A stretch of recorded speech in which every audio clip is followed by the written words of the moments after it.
High, good morning. কাল আমরা গিয়েছিলাম ইকো পার্কে। সেখানে একটা ছোট্ট ঝিল দেখতে পেলাম। আরুষ আবার জল পেয়ে খুব খুশি। সেখানে একটা দেখছে কোথায় একটা রক আছে, জলের মধ্যে ছুঁড়বে। আর সৃজন কী করেছে, বোর হয়ে যাচ্ছে। ওর মা বলল, বাবু তুমি আমার একটা ভিডিও করে দাও। আমাকে তো ভিডিও করে দেওয়ার কেউ নেই, তো তুমি একটা ভিডিও করে দাও।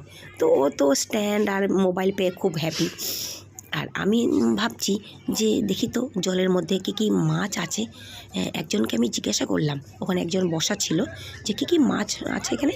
বলে বেশ কিছু রকমের মাছ আছে। আর এদিকটা দেখো, গাঁদা ফুলে কয়েক রকমের চারা লাগিয়েছে। ভালোই লাগছে এখানে। অরেঞ্জ আছে, ইয়েলো আছে।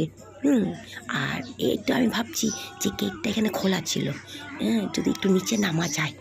ও বাবা, নামতে গিয়ে দেখছি ভয়ও পাচ্ছিলাম যে এই না স্লিপ কেটে পড়ে যায়। তবে রকগুলো নড়বড়ে ছিল। আমাকে দেখে আরুষ